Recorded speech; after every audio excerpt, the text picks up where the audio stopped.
Welcome to the Our Team podcast, powered by eXp Realty. Are you an agent looking to level up? Are you someone looking to buy or sell real estate? Fantastic. This is the show for you.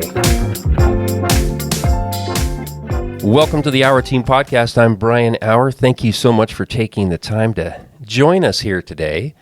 Starting to get a little bit better, feeling a little better today than I was in the last couple of days with this whole head cold thing. Excuse my voice again. Look, we're going to jump right into it today. I wanted to talk about a couple of things. It's been coming up so much because of the changes that are coming down with the NAR settlement.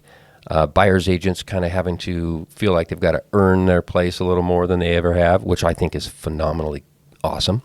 One of the things that I think it's important to make a distinction in if you are a buyer's agent and you're trying to show that degree of separation between you and maybe other agents that don't do what you do because you're trying to win the day, right? Trying to win those buyers. One of the things I think you should do is explain all the things that you negotiate for the buyer. Because it's kind of easy to talk about things like, well, we have 90 things that we do for you as a buyer. We're going to prepare the listings. We're going to set this up, setting you up on the auto searches. What are some other things? I mean, there's 90 of them actually that we have in our buyer's presentation, 90 things that we do. In addition to the 90 things, we touch on 30 things that we negotiate for you, right? And so that's what I wanted to talk about, that piece of it. Because if we go through all 90 things that we do for buyers, that's a long show. And I don't think if you're sitting down watching this show, I think your butt would fall asleep. I can't sit down that long. So maybe you're on a walk. Well, you don't want to go walking and listen to this podcast for 40 miles. So we're not doing all 90 points. It's just too much. If you'd like to, if you want a copy of it, reach out to me because I can send you a copy of it. But we're not talking about that anyway. I want to talk about the approximately 30 things that we negotiate for buyers. And if you're a buyer's agent, then you need to incorporate these things because it's going to help you stand out from the agents that don't know how to articulate this. If you are a buyer and you're looking for an agent, consider using someone on my team because these are things that we literally do. We negotiate these things on your behalf. So let's just kind of blast through them. Let's start with the simple one, right? The purchase price. We help negotiate purchase price. What about earnest money deposit? I mean, do you really have to put down 3%? Maybe you can get away with $1,000 earnest money deposit, right? Have less skin in the game, but still win the day. That is something that could be negotiated. What about the NHD report? That's something that we can negotiate for you. City transfer tax. I mean, some sellers will try to put that, especially in the seller's market, on the buyer's side of the purchase equation. Like the NHD report. That's something that a seller's supposed to pay for. But we can negotiate those things away, and we know how to do that. What about any private transfer taxes that might be part of it that the seller doesn't want to pay? Because they're sitting on the hottest property. They think it's the most incredible thing in the world, and they're going to get the buyers to pay for everything. No, not on my watch. That's not happening. And we've seen that to where a lot of fees that are kind of standard and customary for a seller end up on the buyer's side. So if you're not careful, you're going to be left, hanging, holding the bag on those things. Same with homeowners association transfer fees. There are fees associated with that. Another one that comes up occasionally, not often, but there's community enhancement fees that come up. Those are things that need to be negotiated. A seller should not put that on the buyer's side, and a good buyer's agent is going to catch that and make sure that you aren't stuck paying for that. Pest inspection fees. What about the repairs on the pest inspection, results, right? There's repairs that are needed. It is very common for a seller to try to put that on a buyer. So that's something that would be definitely negotiated on your behalf so that you didn't get stuck with that. What about other inspections like roof, sewer lines, pool equipment, rodent, fire, things like that? Those are things that, depending on the buying equation, depending on what the property is, I mean, usually a buyer is responsible for that. But if a lot of, depending on the property, if a lot of extensive reporting or inspections are needed as part of due diligence, why not ask the seller? Why not ask the seller to help you out with some of those things? We can do that, and we've done it many times in the past. What if there's a seller rent back? The seller wants to rent it back, a seller in possession, SIP we call them. That is something that's negotiable. Home warranties are negotiable. What about the time period on inspections? Typical is 15, 17 days. We try to shrink those, but that is totally negotiable. Home repairs, negotiable, and need to be, fought for many times.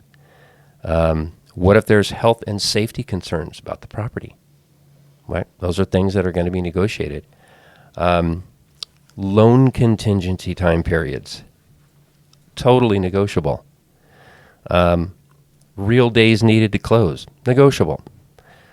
Whether or not anything is going to convey with the property, like appliances or, furniture, personal belongings, things like that.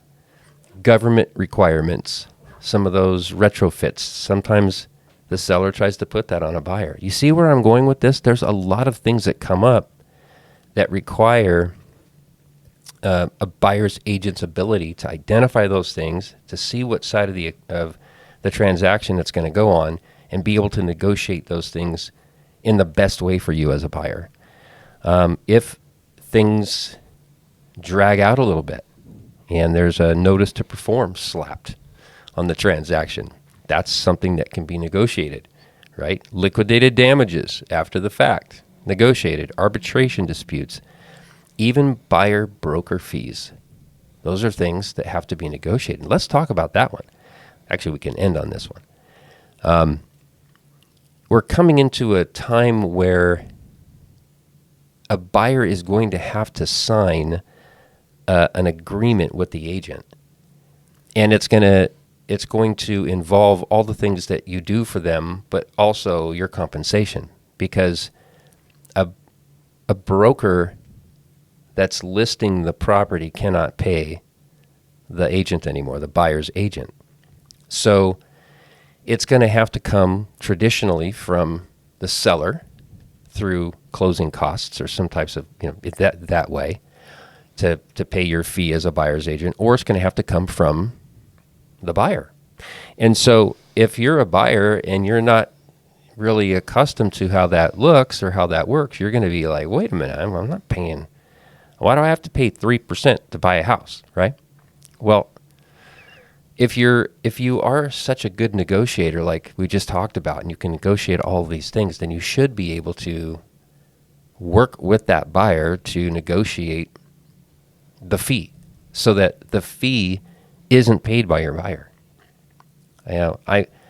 I know that there's ways of presenting properties, opportunities for my buyer to ensure that they don't have to pay, or they are not responsible to pay my broker fee.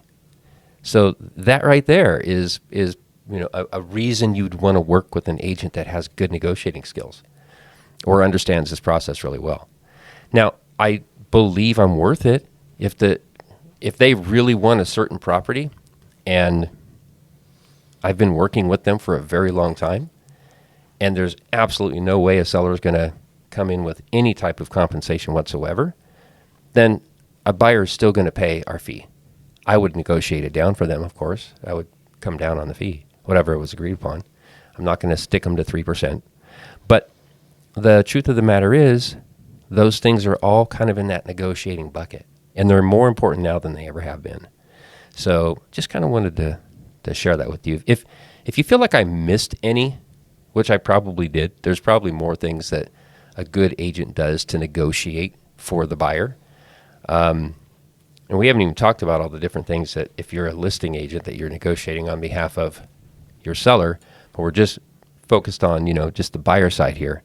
These are just a quick list of 30 things that do come out that are on the table for negotiating. And you need to express to your buyers that you not only know about these things, you know how to identify them, and you really know how to make sure they don't get stuck with those. That would be a lot of extra closing costs that a buyer just does not need to pay for. And if you're a good negotiator, you can protect your buyer. So got to get that word out. So that's pretty much it. What do you think, Mr. Producer? How was that? I think that sums it up. I think it does sum it up.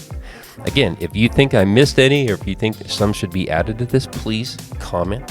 Speaking of comments, you should be commenting, liking, subscribing, doing all that stuff that you know you're supposed to do, because you just have to do that. Anyway, thank you for joining us. Look forward to catching you on the next one. Peace out. You don't have to, but we'd like you to. Have a good one. Out.